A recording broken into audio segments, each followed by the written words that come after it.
Hi, I'm Catherine Llewellyn, the host of the podcast. You can find out all about Truth and Transcendence on truthandtranscendence.com. And you can find out all about me on beingspace.world, where you will find my online coaching offering, as well as my UK-based workshops. The Freedom of Spirit workshop for liberation and empowerment, the Pellower Radical Shift in Consciousness workshop for spiritual expansion, and transformational coaching for exploring the mind-body-spirit connection on the expansive path. You can also support the podcast by actually making a donation. I hope you enjoy the show. Welcome to Truth and Transcendence. You can find all our other episodes on truthandtranscendence.com. Today I'm going to talk about self-discipline and not really self-discipline. The other day I was in a restaurant and my friend was having a quite a full and rich dessert. It was an apple and cinnamon cake drowned in vanilla custard. And the lovely man in the restaurant came out with 2 spoons and said, "Is this 1 spoon situation or a 2 spoon situation?" And I said, "Just 1." My friend glanced at me and they both looked at me and raised one eyebrow as if to say, "Why not treat yourself? Have a spoonful of this dessert." And I said, "I really don't fancy any of that dessert." And they both believed that I was exercising self-discipline to not eat any of this dessert. They were actually mistaken about that, because there was no self-discipline involved, because I had absolutely no desire or interest in eating that dessert. Why?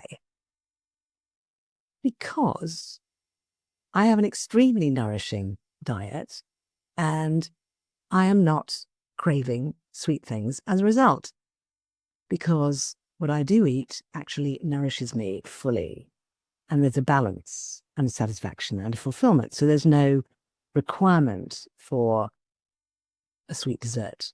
There's no craving for it. There's no wanting it.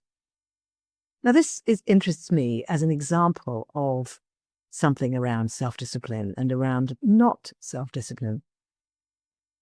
Often in our lives, we notice that there's something we're doing that we'd like to let go of, or change, or do less of. Stop eating this, let go of that habit. And almost immediately in our culture, the first place that we go is, right, I will have to use willpower to do that. I will have to use self-discipline to do that. Why? Because I want to keep doing that thing. And I also want to stop myself doing it. So what we're doing there is we're setting up an inner battle with ourselves. And the thing with an inner battle is it creates pain of one sort or another.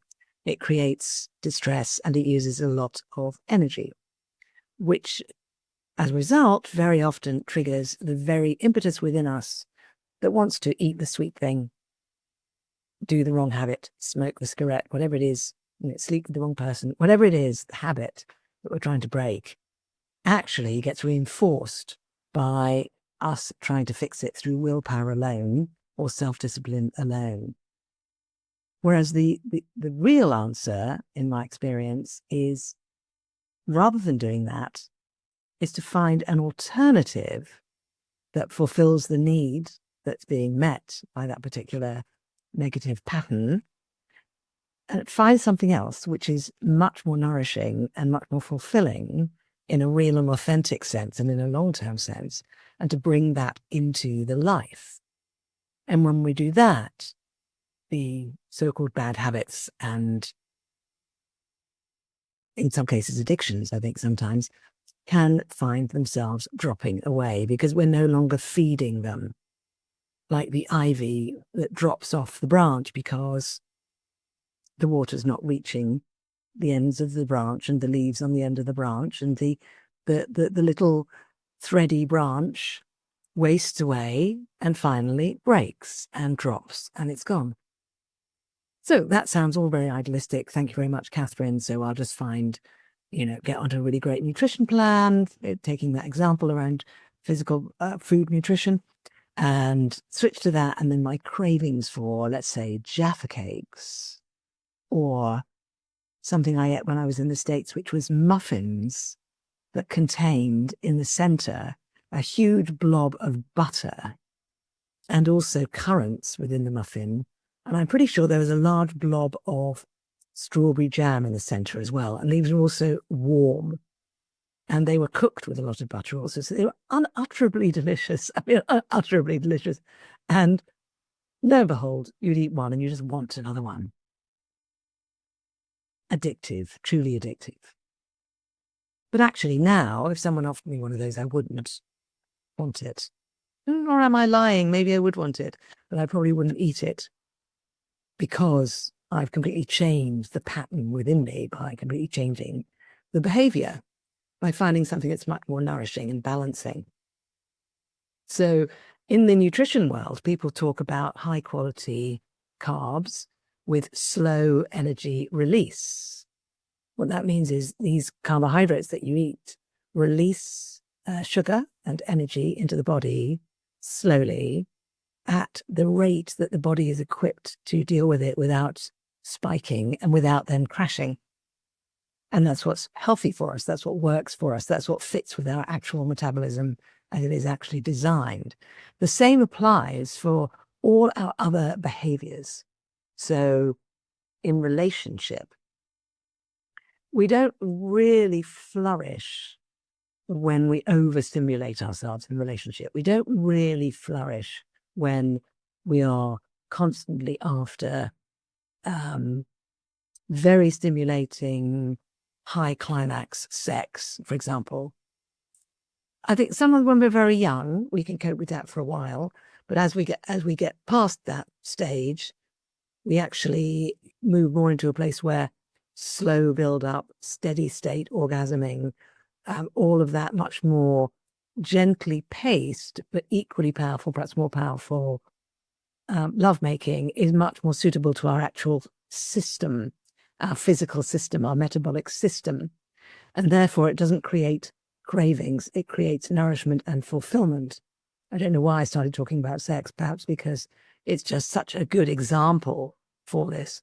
And this applies in all sorts of other areas. So rather than saying to ourselves, right, I must try and force myself to stop doing X, Y, Z, stop eating this, that, and the other, stop doing these behaviors, stop going to those places, stop mixing with those people, and so on. The first thing to do, having noticed there's an area where we'd like to make a change, is to start exploring and researching what are the needs I'm trying to fulfill when I do that? What is it in me that needs nourishment and attempts to get nourishment by doing that?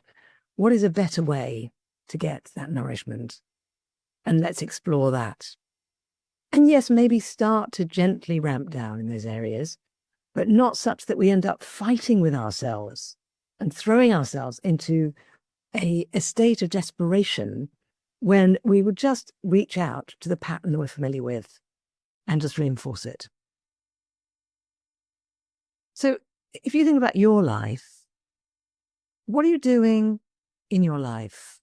What are you eating and who are you spending time with and so forth that is actually not really very fulfilling and nourishing for you, and that could perhaps be fulfilled and nourished in a better way, a more holistic, natural, healthy way for you and your metabolism?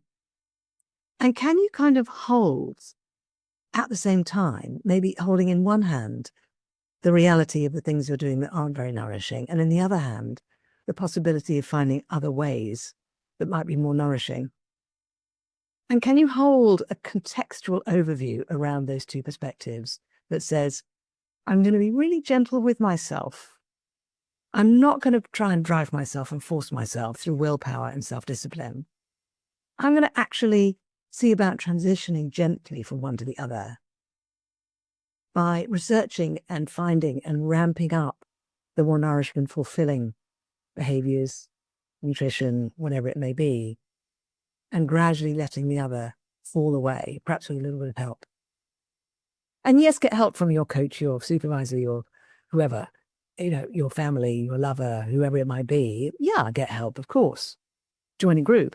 Being in groups is fantastic for this, because being in groups helps equalize and balance out the awful, isolating self-separation of I have to discipline myself, I have to force myself to be different, which is all very self-divisive and energetically draining. So yeah, by all means, get assistance and support with whatever shift you're trying to make.